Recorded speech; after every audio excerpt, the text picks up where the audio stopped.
Praise Lord, जय मसीह की। मैं स्टैनली मैकवान, मेरे YouTube channel Hindi Gujarati Bible study में आपका स्वागत है। मेरे चैनल को आज अभी इसी वक्त आप सब्सक्राइब कर लीजिए और परमेश्वर के ज्ञान में आप बढ़ते जाओ। ये सिस्टम बदलना पड़ेगा। कौन सा सिस्टम? मैं कौन से सिस्टम की बात कर रहा हूँ? आज कहाँ पर कौन सा सिस्टम लगा हुआ है और कौन सा सिस्टम हमें बदलने की ज़रूरत है? ये सिस्टम क्या है और बाइबल क्या कहना चाहता है, वो सब कुछ जानने के लिए मेरे साथ इस वीडियो में अंत तक बने रहो और कहीं पर भी मत जाएगा। मैं अभी हाजिर हुआ।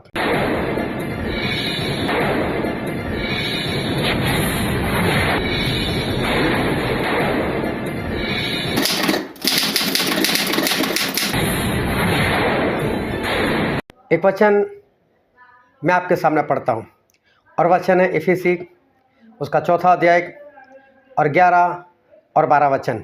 और उसने कितनों को प्रेरित, कितनों को भविष्यवक्ता और कितनों को सुसमाचार सुनाने वाले नियुक्त करके और कितनों को रखवाले और उपदेशक नियुक्त करके दे दिया, जिससे पवित्र लोग सिद्ध हो जाए और सेवा का काम किया जाए और मसीह की देह उन्नति पाए। यहाँ पर लिखा है 3 बातों के लिए परमेश्वर ने 5 लोगों को दिया है। 3 बातें कौन कौन सी है? देखो, सबसे पहली बात यहाँ पर लिखा है कि पवित्र लोग सिद्ध हो जाए। मतलब है तो पवित्र लोग। पवित्र लोग मतलब जिन लोगों ने वचन के ऊपर विश्वास किया, पश्चाताप किया और बपतिस्मा लेकर पवित्र आत्मा पाया, ऐसे लोग वो पवित्र हो गए, पवित्र आत्मा पा लिया। ऐसे लोग वो सिद्ध हो जाए, अभी तक सिद्ध नहीं हुए। दूसरी बात यहाँ पर लिखा है सेवा का काम। सेवा किस तरह से की जाए, किसको सेवा कहते हैं, वो काम। और तीसरी बात मसीह की देह। मसीह की देह मतलब कलीसिया, वो उन्नति पाए। ये 3 कामों के लिए हमारे परमेश्वर ने 5 लोगों को दिया है। और 5 लोग कौन कौन से? वो 5 लोग में सबसे पहला है प्रेरित, दूसरा है भविष्यवक्ता, तीसरा है प्रचारक, चौथा है पास्टर और 5वां है उपदेशक मतलब कि टीचर। ये 5 लोग परमेश्वर ने 3 काम के लिए दिए हैं। अभी मैंने पहले ही कहा सिस्टम बदलनी होगी। ये सिस्टम क्या है? देखो, परमेश्वर की सिस्टम ये थी कि परमेश्वर ने कलीसिया में 5 लोगों को दिया है। 5 लोगों के नाम अलग अलग है, उनके काम भी अलग है। प्रेरित और भविष्यवक्ता नहीं है, भविष्यवक्ता प्रेरित नहीं है, प्रचारक पास्टर नहीं है, पास्टर प्रचारक नहीं है, और टीचर वो पास्टर नहीं है या भविष्यवक्ता नहीं है, और भविष्यवक्ता या प्रेरित वो टीचर नहीं है। ये 5 के नाम भी अलग है, 5 के काम भी अलग है। और एक वचन और मैं पढ़ता हूँ, लूका 6:12 और 13 वचन। और उन दिनों में वह पहाड़ पर प्रार्थना करने को निकला और परमेश्वर से प्रार्थना करने में सारी रात बिताई। जब दिन हुआ तो उसने अपने चेलों को बुलाकर उनमें से 12 चुन लिए और उनको प्रेरित कहा। प्रभु यीशु पहाड़ पर चले गए, पूरी रात प्रार्थना की। पूरी रात किस विषय के लिए प्रार्थना की? विषय हमको आगे चलकर पता चल जाता है। जब सुबह को लोगों के बीच में आए तो अपने चेलों को बुलाया, और चेले बहुत सारे थे, 12 नहीं थे, बहुत सारे चेले थे। उन चेलों में से 12 को चुना और 12 को प्रेरित कहा। किसको प्रेरित बनाओ, ये जानने के लिए प्रभु यीशु ने, प्रभु यीशु ने पूरी रात प्रार्थना की। प्रेरित ऐसे वैसे लोग नहीं हैं, वो खास लोग हैं। और प्रभु यीशु ने खुद प्रेरितों को चुनने के लिए पूरी रात उनको प्रार्थना करनी पड़ी। तब उनको पता चला कि इतने सारे चेलों में से कौन से 12 लोग प्रेरित हैं, और तब प्रभु यीशु ने 12 लोगों को प्रेरित चुना। भविष्यवक्ता भी ऐसी वैसी बात नहीं। एक वचन और पढ़ते हैं, यिर्मयाह उसका 1 अध्याय 4 और 5 वचन। तब यहोवा का यह वचन मेरे पास पहुंचा, गर्भ में रचने से पहले ही मैंने तुझ पर चित्त लगाया और उत्पन्न होने से पहले मैंने तुझे अभिषेक किया। मैंने तुझे जातियों का भविष्यवक्ता ठहराया। देखो, परमेश्वर ने यिर्मयाह के पैदा होने से पहले उसको भविष्यवक्ता चुना था। ये भी खास तरीका है, खास तरह से चुनाव है। और परमेश्वर ने यिर्मयाह को भविष्यवक्ता चुना था, प्रेरित नहीं चुना इसको। इसी तरह से पास्टर भी है, इसी तरह से प्रचारक भी है, इसी तरह से उपदेशक मतलब टीचर भी है। ये सभी लोग खास लोग हैं और खास इनका चुनाव होता है। तो ये बहुत लंबी स्टडी, लेकिन मैं शॉर्ट में बता देता हूँ। प्रेरित वो है जो हर कलीसिया में जाते हैं और हर कलीसिया को दृढ़ और मजबूत बनाते हैं। भविष्यवक्ता वो है जब कलीसिया में गड़बड़ी चल रही होती है तो परमेश्वर उस भविष्यवक्ता को उस कलीसिया में भेजते हैं और भविष्यवक्ता वहाँ पर जाकर चेतावनी देता है। प्रचारक वो है जिनका ज़्यादातर काम अन्य जातियों में है और वो यीशु मसीह का सुसमाचार लोगों को प्रकट करता है और उसके पास सबसे ज़्यादा चमत्कार होते हैं। उसके पास बहुत बड़ी भीड़ रहती है क्योंकि वहाँ चमत्कार ज़्यादा होते हैं। ये प्रचारक का काम है। बहुत चमत्कार होते हैं, भूत प्रेत निकलते हैं और लोग मसीह में आते हैं। चौथा है पास्टर। पास्टर और कलीसिया दोनों का रिश्ता बाप और बेटे का है। पास्टर जो है उसका काम ये है कि अपनी कलीसिया को प्रभु यीशु की दुल्हन बनाना, जिसमें ना दाग हो ना झुर्री हो, ये जिम्मेदारी पास्टर के ऊपर रहती है। तो पास्टर अपनी कलीसिया छोड़कर कहीं पर भी नहीं जाता, वो अपनी कलीसिया को ही संभालते, उसको कहते हैं पास्टर। और टीचर वो है जो हर रोज़ कलीसिया वाले को बाइबल स्टडी करवाता है, हर रोज़। ये है 5 लोग। उसमें सबसे पहला काम होता है प्रचारक का। वो अन्य जाति में जाता है, अविश्वासी लोगों में जाता है और जाकर उनको सुसमाचार देता है, उनके लिए प्रार्थना करते हैं, उनके जीवन में चमत्कार होते हैं और लोग विश्वास में आते हैं। प्रचार उनको बपतिस्मा तक दे देते हैं।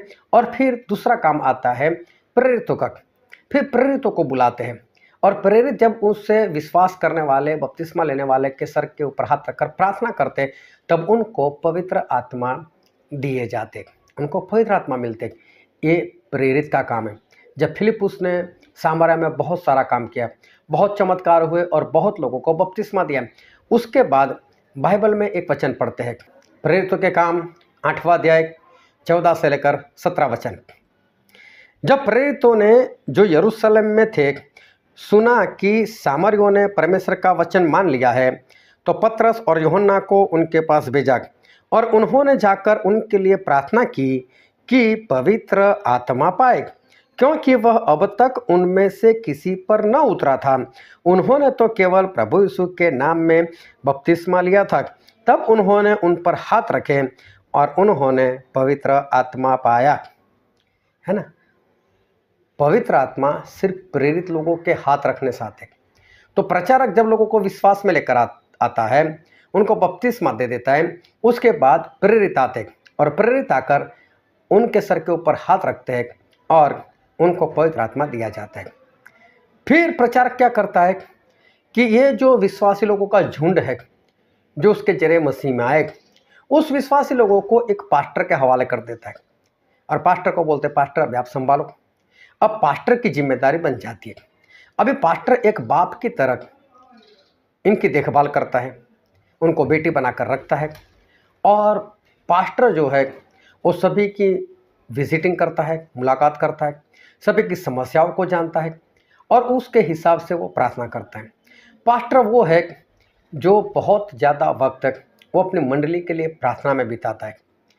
वो एक एक सदस्यों का नाम ले लेकर प्रार्थना करता है। पास्टर वो है जिसको अपने कलीसिया के एक एक मेंबर का नाम याद है और उनकी समस्या तक पता है, उसको मुंह जबान। इसको कहते हैं पास्टर। तो ये पास्टर अभी ये काम करते हैं। एक वो बाप है और बाप होकर मंडली मतलब अपनी बेटी की रखवाली करता है।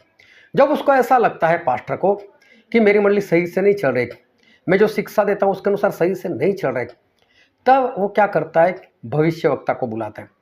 ये जिम्मेदारी पास्टर की है कि पास्टर को एक भविष्यवक्ता को बुलाना चाहिए और भविष्यवक्ता आएगा और परमेश्वर उसको बताएंगे कि इस चर्च में, इस मंडली में क्या गड़बड़ी चल रही, और भविष्यवक्ता उन सबको डांटेंगे और उनको वापस स्थिर करेंगे परमेश्वर के रास्ते पर।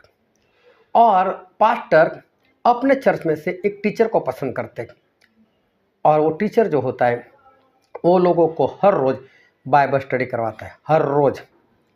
बाइबल स्टडी हर रोज़ होनी चाहिए, ये टीचर का काम है। लेकिन टीचर को नियुक्त करना वो पास्टर का काम है और प्रेरित का काम है। ये काम प्रेरित या तो पास्टर को करना है और एक टीचर को वहाँ पर खड़ा करना है। टीचर ऐसा होना चाहिए जो बहुत टाइम बाइबल पढ़ने में बिताता हो, अच्छे से उसका मनन करता हो और परमेश्वर के आत्मा से वो अच्छी तरह सही शिक्षा खुद प्राप्त करे और बाद में लोगों को सही शिक्षा दे और परमेश्वर के लिए पूर्ण रीति से तैयार करे, दूसरे आगमन के लिए तैयार करे। ये एक टीचर की जिम्मेदारी है। लेकिन टीचर को खड़ा करने की जिम्मेदारी पास्टर और प्रेरित की है। ये सिस्टम बाइबल का है, ये सिस्टम बाइबल का है। लेकिन आज कौन सा सिस्टम चल रहा है? आज मालूम है कैसा सिस्टम चल रहा है? पहले तो मैं ऐसे लोगों की बात करूंगा कि जो नए नए विश्वासी होते हैं, उछल कूद करते हैं और वो क्या करते हैं, किसी कलीसिया में जाते हैं, आगे बढ़ते हैं, गवाही देते हैं, वो लोग प्रार्थना करते हैं, किसी को चंगाई मिलती है, फिर वो लोग बाइबल पढ़ते हैं, उनको कुछ पता चलता है, फिर कई बार वचन भी दे देते हैं, गवाही में वचन बोल देते हैं और आगे बढ़ते हैं। फिर आगे बढ़ते हैं तो उनको ऐसा लगता है अभी तो मैं पास्टर बन गया, जबकि वो पास्टर नहीं बना, अभी तक परमेश्वर उसके बारे में कुछ नहीं कहा। और वो क्या करता है, कलीसिया छोड़कर अपनी नई कलीसिया बना देता है। ये सिस्टम आज चल रहा है। जितने लोग किसी पास्टर से जुदा होकर अपनी कलीसिया बनाता है और खुद को पास्टर घोषित करता है, इनमें से एक भी परमेश्वर की ओर से नहीं है। ये सिस्टम बदलना होगा। ये पास्टर अपने आप बनने वाला जो सिस्टम है ना, वो बदलना पड़ेगा। दूसरी बात, जिसको परमेश्वर ने चुना है वो पास्टर की मैं बात करता हूँ, वो पास्टर की जिम्मेदारी है कि अगर कलीसिया सही से नहीं चल रही तो भविष्यवक्ता को बुलाए, प्रेरितों को बुलाए। तो प्रेरित हर कलीसिया में जाकर कलीसिया को दृढ़ करता है और भविष्यवक्ता आकर उनको डांटता है। ये काम पास्टर को करना है कि प्रेरित को बुलाए और भविष्यवक्ता को बुलाए। अगर कोई पास्टर अपने चर्च में ना भविष्यवक्ता को बुलाता है ना वो किसी प्रेरित को बुलाता है, वो पास्टर सही नहीं है। ये सिस्टम बदलना पड़ेगा। जो पास्टर ऐसा बोलता है बस मैं ही करूंगा, मैं ही करूंगा, मैं ही सिखाऊंगा, कहीं पर मत जाना, तो ये पास्टर सही नहीं है। ये सिस्टम बदलना पड़ेगा। ऐसे पास्टर की सिस्टम बदलनी पड़ेगी। फिर कई संस्थाएं होती है, Roman Catholic, Methodist, Salvation Army, Brethren church, ढेर सारी कलीसिया है। इनमें कैसा होता है कि एक पास्टर अपॉइंट होता है 2 साल के लिए, 4 साल के लिए, 5 साल के लिए, फिर उसका ट्रांसफ़र हो जाता है, दूसरी कलीसिया में उसको भेज दिया जाता है। अब पास्टर कौन है? मंडली का बाप। क्या बाप का ट्रांसफ़र होता है? क्या पिता का ट्रांसफ़र होना चाहिए? क्या एक बाप को बदल कर दूसरा बाप लाया जाए? और ये सिस्टम बदलना पड़ेगा। ये बाप बदलने का सिस्टम बदलना पड़ेगा। ये गलत सिस्टम है, ये परमेश्वर वाला सिस्टम नहीं है। एक ही पास्टर हमेशा के लिए रहता है जब तक वो मर ना जाए, क्योंकि वो बाप है, दूसरा बाप नहीं आ सकता, बाप की ट्रांसफ़र नहीं हो सकती। ये सिस्टम गलत है, इसको बदलना पड़ेगा। टीचर तो है ही नहीं आजकल, है तो संडे स्कूल में छोटे छोटे बच्चों को सिखाता है, कोई कहानी सिखाता है, ये वो नहीं। बड़े से लेकर छोटे तक को सिखाना, उसके लिए एक टीचर चाहिए जिसने बाइबल बहुत बार पढ़ा हुआ होना चाहिए और लगातार पढ़ते रहता होना चाहिए। परमेश्वर की उपस्थिति में इज़रा के बारे में सुनना। इज़रा की पुस्तक में इज़रा जो थे वो टीचर थे और उन्होंने काफ़ी कुछ सीखा हुआ था। सीखना पड़ेगा टीचर को पहले और सिखाना पड़ेगा। गहरी बातें, बड़ी बात उसको सिखानी पड़ेगी। ये सिस्टम है बाइबल का। लेकिन आज जो सिस्टम चल रहा है कि टीचर तो दिखाई नहीं देता, इस सिस्टम को बदलना पड़ेगा। इस सिस्टम को बदलना पड़ेगा। ये सारे सिस्टम परमेश्वर के वचन के विरोध किए, उसको बदलना पड़ेगा। और इसलिए मैं कहता हूँ इस सिस्टम में से बाहर निकलो, सभी लोग सुधर जाओ। सभी कलीसिया वाले मान लो इस गलती को। जो प्रचारक है बड़ी बड़ी मीटिंग करते हैं, वो आज भी उस जगह को छोड़ते नहीं। जो विश्वासी आए उनको बपतिस्मा दिया, वो लोग प्रेरितों को बुलाते नहीं और वो लोग वहाँ पर किसी और को घुसने भी नहीं देते। और अपने लोगों को कहीं जाने भी नहीं देते। लेकिन तू तो प्रचारक है भाई, तेरा काम यहाँ पर खत्म होगा, अभी आगे निकल, दूसरे शहर में जा। लेकिन नहीं जा रहा है। इस सिस्टम को बदलना पड़ेगा। उसको समझना पड़ेगा कि ये जो झुंड मुझे मिला है, अभी मुझे किसी पास्टर को देना ही पड़ेगा, लेकिन नहीं दे रहा है वो। इस सिस्टम को बदलना पड़ेगा। परमेश्वर ने बोला, एफेसी 4 और 11-12 जो हमने पढ़ा, कि परमेश्वर ने कलीसिया में 5 लोगों को दिया है। क्यों दिया है? तो वहाँ पर स्पष्ट हमने पढ़ा कि सबसे पहले जो पवित्र है वो सिद्ध हो जाएगा। जिन लोगों ने बपतिस्मा लिया, पवित्र आत्मा पाया, अभी सिद्ध नहीं हुए, शुरुआत हुई उनकी, उनको सिद्ध करना है। दूसरी बात सेवा का काम, और तीसरी बात मसीह की देह, उसकी उन्नति, मतलब मंडली की उन्नति। आज ये तीनों बातें नहीं हो रही। क्यों? ये तीनों बातें आज इसलिए नहीं हो रही क्योंकि सिस्टम गलत चल रहा है। सिस्टम को बदलना पड़ेगा। इस सिस्टम को बदलना पड़ेगा। आप आगे आओ, इस सिस्टम को सुनो जो बाइबल का सिस्टम है। अपने पास्टर से सवाल करो, आगे बढ़ो, एक दूसरे को जगाओ। अगर नहीं जगाओगे तो आपकी भी उन्नति नहीं होगी और नाश में चले जाओगे। इस सिस्टम को बदलना पड़ेगा। बदलो इस सिस्टम को। परमेश्वर आपको आशीष दे। आमीन।